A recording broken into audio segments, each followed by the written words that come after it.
Hello, guys. It's Saul. You know how each generation has its own little things that go away slowly? Not the great historic events, not the inventions that everyone talks about. I mean, the simple things of life. Things that people never thought would go down in history. Life was so very different for a kid growing up in the 60s than it is today. No cell phones, no net, no social networking. If you wanted information, you couldn't just type a question into a search engine. If you wanted to speak to a friend, you picked up the phone or wrote a letter. Entertainment was not a 24-hour thing. Television had a timetable. Stores close early. Families spent more time together simply because there were less distractions competing for everyone's attention. But life, of course, wasn't perfect. Technology was more slow. Travel was slower. Many common jobs involved a lot more labor than they do today. But this was the essence of that time. Many habits, traditions, and everyday objects have disappeared quietly over the years. Some were superseded by better technology. Others vanished as society evolved. And some just faded into irrelevance when the world moved on. Most people didn't even realize they were vanishing until one day they realized they hadn't seen them in years. Today, we're taking a trip back to the 1960s to remember 20 things that kids today will probably never experience. Some of them will seem completely useless today. Others might remind you of stories your parents or grandparents used to tell. Let's begin. 20. Cigarette commercials on television. Related illnesses. Believe it or not, disease there was a time when cigarette advertisements were everywhere. You could be watching your favorite television show with your family, and a commercial would suddenly appear showing a well-dressed man lighting a cigarette while smiling at the camera. The message was always the same. Smoking looked sophisticated, relaxing, even glamorous. Companies spent enormous amounts of money trying to convince Americans that cigarettes were simply part of a happy, successful lifestyle. Actors, athletes, and even cartoon characters appeared in advertising campaigns. Some commercials suggested that certain brands were smoother. Others claimed their filters made smoking safer. Looking back today, it's difficult to believe those advertisements were considered perfectly normal. By the 1960s, however, scientists had already begun linking smoking to serious illnesses, including lung cancer and heart disease. As more medical research became available, public opinion slowly started to change. People began asking difficult questions. If cigarettes were so dangerous, why were they still being advertised during family television programs? The pressure continued to grow throughout the decade. Eventually, lawmakers stepped in. Beginning in 1971, cigarette commercials disappeared from American television and radio altogether. For younger generations, this almost sounds impossible. Today, tobacco advertising is heavily restricted in many countries. Most children grow up without ever seeing a cigarette commercial on television. But for millions of Americans in the 1960s, those advertisements were simply another part of everyday life. It's one of those strange reminders of how much society can change in just a few decades. And once those commercials disappeared, something else became much more common during children's television programming. Instead of companies encouraging kids to buy products, television often tried to teach them something important. That came in the form of public service announcements. They only lasted a minute or two, but many people still remember them decades later. Those short public service announcements became part of everyday television. They weren't flashy, they weren't expensive, and they certainly weren't trying to sell you anything. Their purpose was much simpler. They reminded people to be responsible, to help others, and to take care of the world around them. Looking back, it's interesting how television itself felt completely different. Not because the shows were better, but because watching TV required something that almost doesn't exist anymore. Patience. 19. Waiting for your favorite show. Today, if you want to watch a television series, you open a streaming app and every episode is waiting for you. You can finish an entire season in a single weekend if you want. Back in the 1960s, things worked very differently. There were only a handful of channels, and every program had a specific time. If your favorite show came on at 7 o'clock Tuesday night, you had two choices: be in front of the television or miss it. There was no rewind button, no recording, no replay later that evening. Once the credits rolled, that episode was gone. Children actually planned their afternoons around television schedules. Parents knew exactly when the evening news started.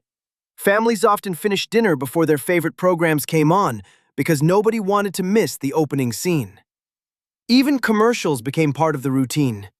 Instead of skipping them, people used those few minutes to grab a snack, make popcorn, or quickly refill their drinks before the show returned.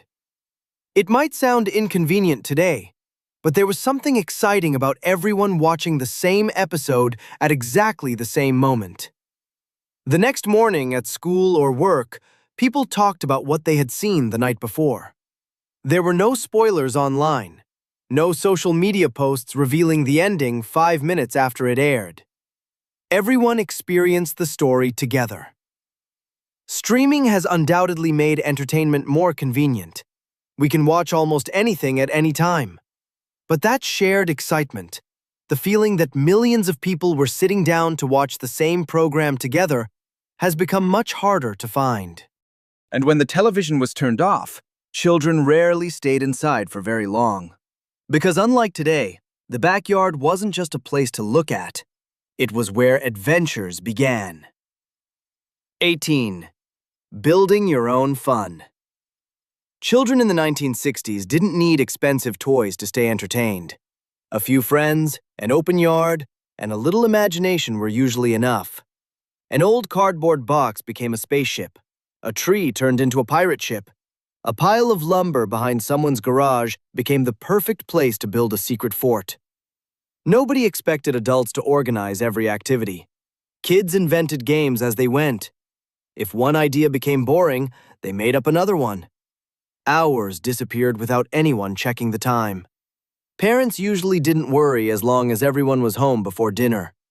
Looking back, it almost feels like children had an unlimited supply of imagination. Today, many toys arrive with instructions.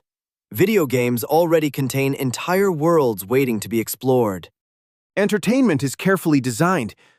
Back then, children often had to create the adventure themselves. And perhaps that's why so many people remember those afternoons so clearly. The games weren't always impressive, but the memories lasted a lifetime. Children created their own adventures because there simply weren't many alternatives. If you wanted excitement, you had to go outside and find it. That often meant spending the entire afternoon with the same group of neighborhood kids, doing whatever sounded fun at the moment. 17. Knowing every kid on the block. For many children growing up in the 1960s, the neighborhood felt like one big family. You didn't need to arrange play dates weeks in advance. You didn't send text messages asking if anyone was free. You walked outside. If there were bicycles lying in someone's front yard, you already knew where everyone was. Within minutes, a game of baseball, tag, or hide-and-seek would begin. Older kids looked after the younger ones. Arguments happened, of course, but they rarely lasted long. By the next afternoon, everyone was playing together again as if nothing had happened. Parents usually knew every family on the street. If someone scraped a knee or got thirsty, it wasn't unusual for the nearest neighbor to invite them inside for a glass of water before sending them back outside. There was a sense of trust that's difficult to imagine today. Many neighborhoods weren't locked behind security gates. Front doors stayed unlocked during the day. People borrowed tools from one another without thinking twice. Children knocked on doors instead of sending messages. Sometimes they didn't even knock. They simply walked into the backyard to see if their friends were home. The neighborhood itself became their playground. Today's children often have friends scattered across different schools, sports teams, and even online games. Many friendships happen through screens instead of sidewalks. Technology has made it easier than ever to stay connected. Yet some people would argue it's also made it easier to feel disconnected from the people living only a few houses away. And speaking of neighborhoods, there was one sound that almost guaranteed every child would come running. Not a phone notification, not a text message, just the familiar tune coming from the street. 16. The ice cream truck. Long before food delivery apps existed, one vehicle had the ability to make an entire neighborhood stop what it was doing. The ice cream truck.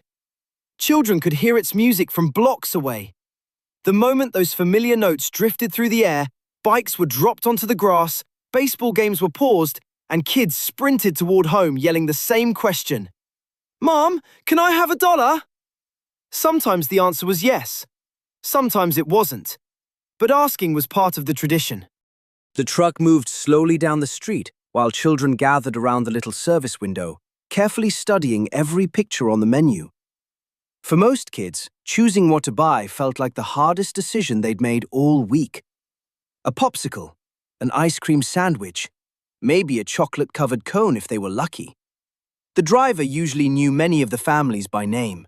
He returned every week during the summer, becoming a familiar face in the neighborhood. Today, ice cream trucks still exist in some places, but they're far less common than they once were. Many children have never chased one down the street or stood in line with a handful of friends waiting for their turn. It was never just about buying ice cream.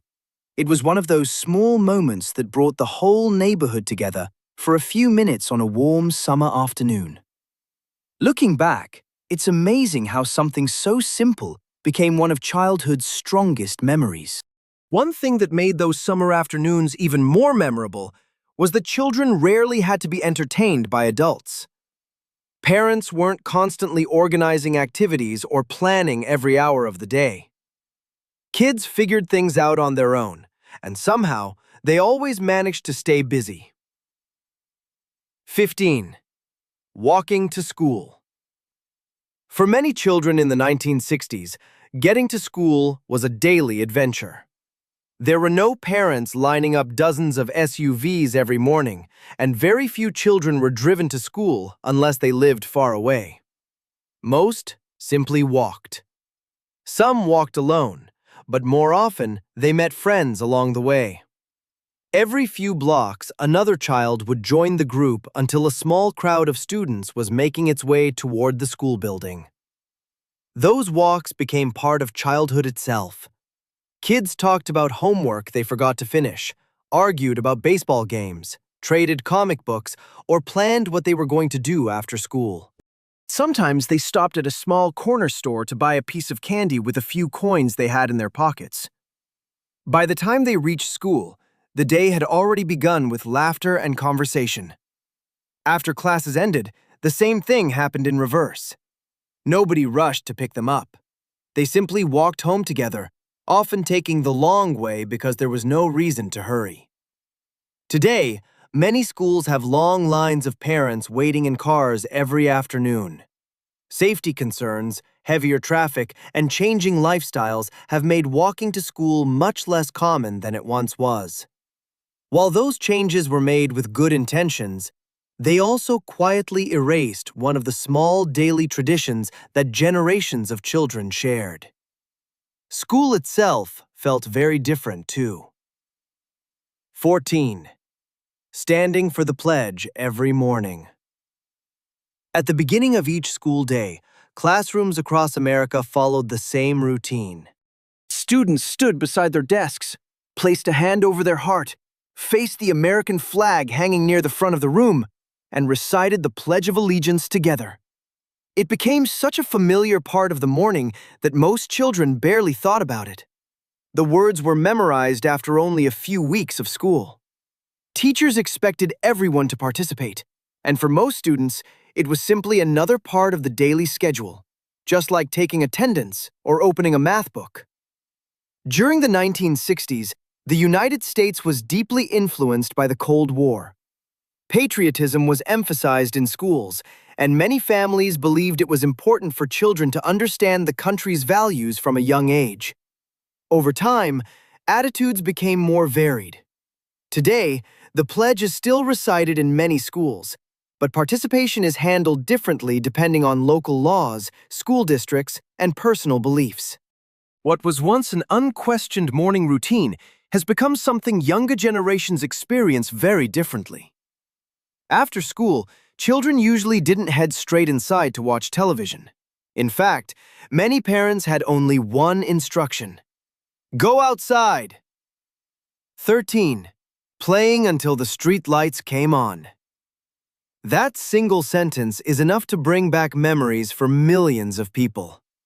There were no schedules, no organized activities every afternoon.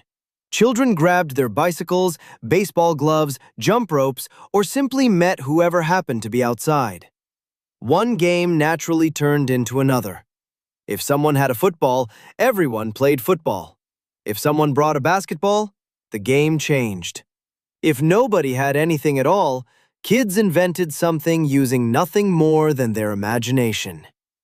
Time seemed to disappear. Nobody checked a smartwatch or looked at a phone to see what time it was. Instead, children knew the day was over when the streetlights flickered on, or when they heard their mother calling their name from the front porch. Those lights became an unofficial curfew across countless American neighborhoods. It was a simple system that almost everyone understood. Today, many children spend more time indoors than any previous generation. Video games, streaming services, smartphones, and social media compete for attention every hour of the day. Playing outside hasn't disappeared completely, but it no longer plays the same central role in childhood that it once did. Looking back, many people don't necessarily miss the games themselves. They miss the freedom that came with them. Freedom showed up in other ways, too. Parents trusted their children with responsibilities that would surprise many people today. Kids were expected to solve small problems on their own, and that independence helped shape an entire generation. 12. Running errands for your parents. Imagine being 9 or 10 years old and hearing your mom say, "Take this dollar and go pick up a loaf of bread." Without a second thought, you grabbed your bike or started walking to the neighborhood grocery store. Sometimes you bought milk, sometimes a newspaper, sometimes a few stamps at the post office. Shop owners often recognized the children who came in every week. They knew their parents, asked how school was going, and handed over the change with a smile. It wasn't considered unusual for children to handle these small responsibilities by themselves. In fact, it was expected. They learned how to count money, speak politely with adults, and take responsibility for completing a simple task. Those little errands built confidence without anyone really noticing. Today, most parents would probably think twice before sending a young child to the store alone. Neighborhoods have changed, traffic has increased, and safety concerns are much different than they were 60 years ago. While children today have opportunities previous generations never imagined, many grow up with fewer chances to experience that same independence. Speaking of money, children in the 1960s viewed it very differently than kids do today. 11. Saving every penny. Allowances were usually small, a quarter here, 50 cents there, maybe $1 for helping around the house or mowing the lawn. But because toys and treats weren't purchased every day, children learned to save. Many kept a piggy bank on a dresser or tucked their money inside an old coffee can hidden in the closet. Every coin mattered. They counted their savings over and over, dreaming about the bicycle, baseball glove, or toy train they wanted to buy. It sometimes took months to save enough money, which made finally buying something feel incredibly rewarding. There was no one-click checkout, no digital wallet, no instant gratification. Children understood that getting something special often meant waiting. Looking back, those lessons about patience and saving money stayed with many people long after childhood ended. Of course, not everything children looked forward to involved spending money. Some of their favorite moments arrived in the mailbox. 10. waiting for the mailman. Before email, text messages, and instant notifications, the mailbox was one of the most exciting places around the house. Children rushed outside when they heard the familiar sound of the mail truck stopping nearby. Most days, it was filled with bills, letters, and newspapers, but every once in a while, there was something special. A birthday card from grandparents, a letter from a cousin in another state, a postcard from relatives on vacation. During the holiday season, children even wrote letters to Santa Claus and eagerly waited for a response. Receiving mail felt personal because someone had taken the time to sit down, write a message by hand, place it in an envelope, and send it across the country. Today, our inboxes fill up every hour, yet most of those messages are forgotten within minutes. Handwritten letters have become increasingly rare, which is why finding one today feels so meaningful. The slower pace of communication also affected something else that many people barely think about anymore. Waiting wasn't considered a problem. It was simply part of everyday life. Whether you were waiting for a letter, your favorite television show, or the newest comic book to arrive at the local store, anticipation made those moments feel bigger. Modern life has eliminated much of that waiting, and while that's certainly more convenient, it has also changed the way we experience excitement. Sometimes the best part wasn't getting what you wanted, it was looking forward to it. And perhaps nothing captured that sense of anticipation better than a trip to the local library. 9. Spending an afternoon at the library. Long before Google could answer almost any question in a fraction of a second, libraries were where curiosity came to life. If a child wanted to learn about dinosaurs, space, airplanes, or ancient Egypt, there was only one place to go: the local library. Walking through those rows of books felt like entering another world. Every shelf held hundreds of new adventures waiting to be discovered. Librarians knew many of the children by name and were always ready to recommend another book once the last one had been finished. Summer reading programs encouraged kids to keep turning pages even while school was out, and for many families, visiting the library became a weekly tradition. There was something satisfying about checking out a stack of books, carefully placing them in a backpack, and knowing you had 2 weeks to read them before bringing them back.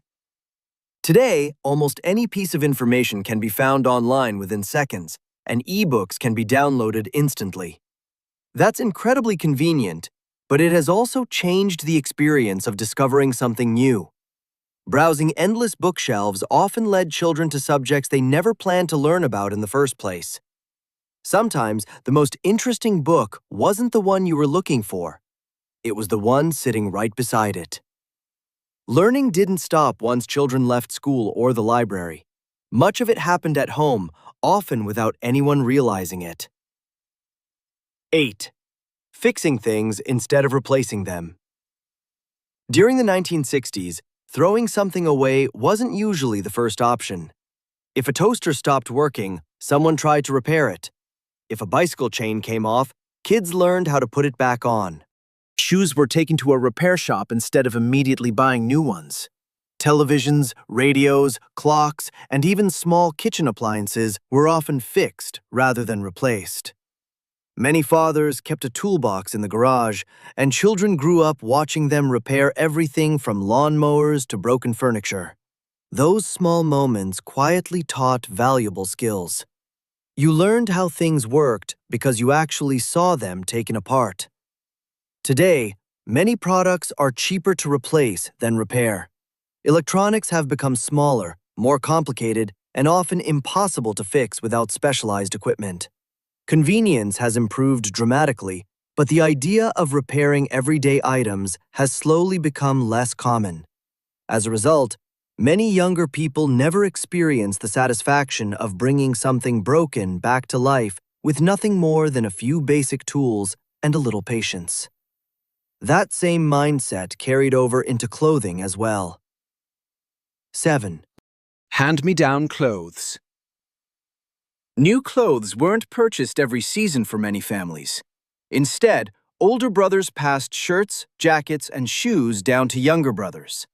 Sisters shared dresses, sweaters, and coats.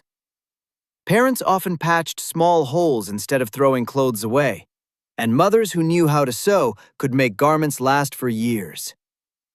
Children didn't always love wearing hand-me-downs, but it was considered completely normal. Almost every family did it in one way or another. Clothes were expected to last not just for one child, but sometimes for several. Today, fast fashion has completely changed the way people shop. Clothing is less expensive than it once was. Trends change constantly, and many items are replaced long before they're actually worn out. Looking back, hand-me-downs weren't just about saving money. They reflected a time when people placed greater value on making things last. And when children finally finished their homework and chores, there was one sound they hoped to hear coming from the living room. It wasn't the buzz of a video game console or the notification from a smartphone. It was the familiar voice of a parent saying, "Let's play a game." Board games brought families together in a way that's difficult to recreate today. Monopoly, Checkers, Scrabble, Sorry, and dozens of other classics filled dining room tables on rainy afternoons and quiet evenings. There were no updates to install, no batteries to charge, and no internet connection required. Just a box, a handful of pieces, and enough time to enjoy each other's company. Arguments over the rules happened almost every game, but somehow, those disagreements became part of the fun. Winning was exciting, but the conversations and laughter were usually what people remembered most years later. Family game nights weren't scheduled months in advance. They happened naturally. If the weather was bad or there wasn't much to do, someone opened the closet, pulled out a game, and within minutes, everyone was sitting around the table. It was simple entertainment, but it brought people together in a way that's becoming increasingly rare. 6. Family photo albums. Taking pictures in the 1960s was very different from taking pictures today. Cameras didn't fit inside your pocket, and every photograph mattered because film was limited. You couldn't take 50 pictures of the same moment hoping one would be perfect. Usually, there was one shot, maybe two if you were lucky. Birthdays, family vacations, Christmas morning, a new baby, or a graduation. Those were the moments worth capturing. Once the roll of film was finished, it had to be developed, which meant waiting several days before anyone knew how the pictures turned out. Sometimes they were blurry. Sometimes someone blinked. Sometimes a finger accidentally covered part of the lens. But people kept those photographs anyway, because they represented real moments, not carefully edited versions of them. Once the prints came back, they were carefully placed inside large photo albums that often sat on the living room shelf. Visiting relatives almost always meant someone eventually saying, "Come look at our photo albums." Families flipped through page after page, remembering vacations, birthdays, and people who were no longer around. Today we take thousands of pictures every year, yet many of them are never looked at again. They stay buried inside phones, hard drives, or cloud storage. In some ways, we've preserved more memories than ever before.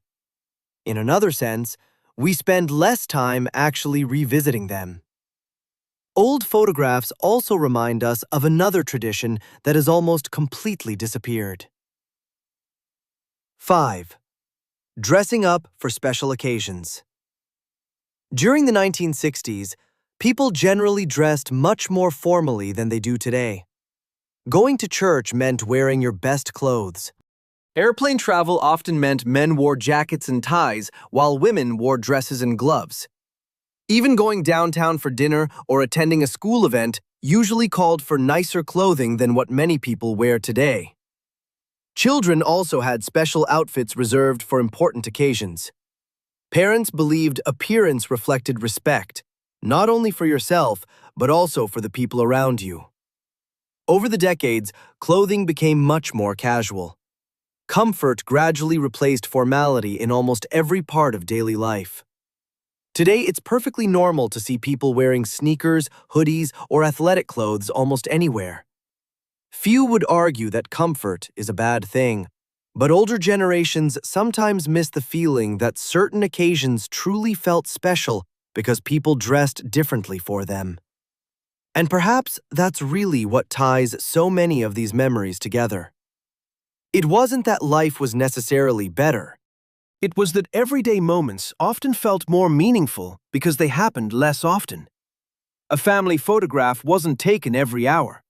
A special outfit wasn't worn every day. Even something as simple as sitting together around a board game felt like an event.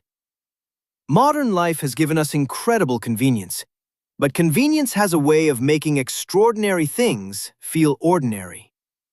Looking back at the 1960s, many people aren't just remembering old objects or forgotten traditions. They're remembering a slower rhythm of life, one where moments had a chance to become memories before the next one arrived. The slower pace of life could be seen almost everywhere, even in the way families spent their evenings. 4. Listening to the radio together. Before every home had multiple televisions, and long before streaming services existed, the radio remained one of the main sources of entertainment.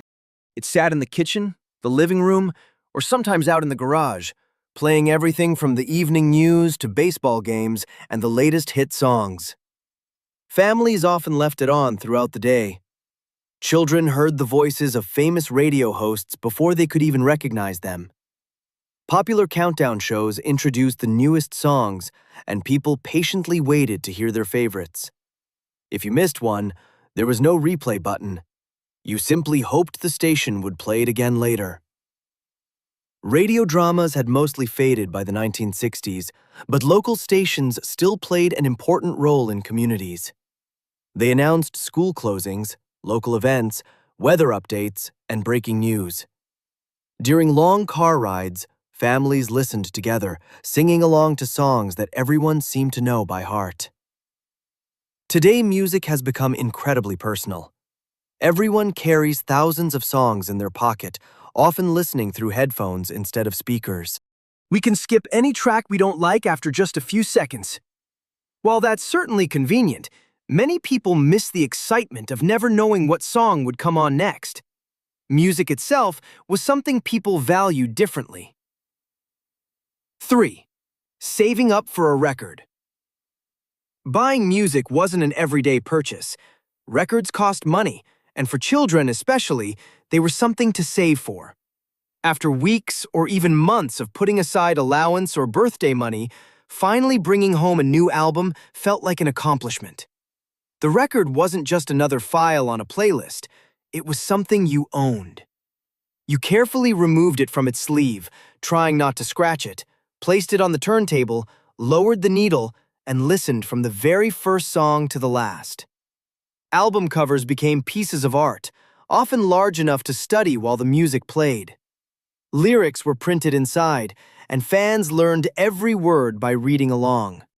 Today, millions of songs are available instantly through streaming services. We have more music than any previous generation could have imagined. Yet many people rarely listen to an entire album from beginning to end. In the 1960s, music demanded your attention. It wasn't just background noise, it was the event. Another thing that has quietly disappeared is something many people never realized they would miss. 2. Privacy without trying. In the 1960s, disappearing for a few hours wasn't unusual. In fact, it was expected. If someone wasn't home, they simply weren't home. There were no location-sharing apps, no read receipts, and no constant notifications asking where you were. Parents didn't know exactly where their children were every minute of the day, and employers couldn't reach workers once they left the office. Weekends truly felt separate from work. Vacations meant being unavailable. If someone wanted to contact you, they called the house. If nobody answered, they tried again later. There was no expectation that every message deserved an immediate reply. Looking back, many older Americans say they don't necessarily miss the lack of technology. They miss the peace that came with it. Being unreachable wasn't considered rude. It was simply normal. Today, we're connected almost every waking hour, and while that has made life more efficient, it has also made it harder to truly disconnect. And that brings us to the final memory on today's list. It isn't a single object or a forgotten tradition. It's something much bigger. 1. A slower way of life. Ask someone who grew up during the 1960s what they miss most, and many won't mention a specific television show, toy, or car. Instead, they'll talk about how life felt. People weren't constantly rushing from one obligation to the next. Evenings seemed longer. Weekends felt more relaxing. Neighbors spent time talking on their front porches instead of staring at phones. Children created games instead of downloading them. Families shared meals without interruptions from notifications. Of course, life came with its own challenges. Medical care wasn't as advanced. Travel wasn't as convenient. Information wasn't instantly available. Nobody would seriously argue that everything was better 60 years ago. But progress always involves trade-offs. As we gain new technology, we often leave small pieces of everyday life behind without realizing it. The 1960s weren't remembered because they were perfect. They're remembered because they offered a version of everyday life that no longer exists. And perhaps that's what nostalgia really is. It's not wishing to go backward. It's appreciating the ordinary moments that once seemed so ordinary, but turned out to be unforgettable. That's it, guys.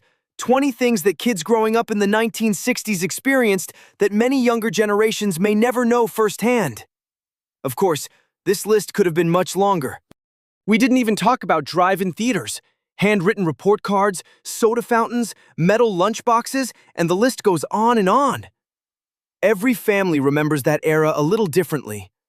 Some people grew up in small towns. Others grew up in busy cities. Some memories were shared by millions of Americans, while others belonged to only a handful of neighborhoods. I'm glad you could remember some of those things. If you grew up in the 1960s, or if your parents or grandparents shared stories from that era, what's one thing you think should have been on this list? Leave your opinion in the comments below. Some of them might even inspire a future video. If you enjoyed this video, don't forget to like and subscribe for more stories about how everyday life has changed over the decades. I'm Saul. Thanks for watching, and I'll see you in the next one. Peace out.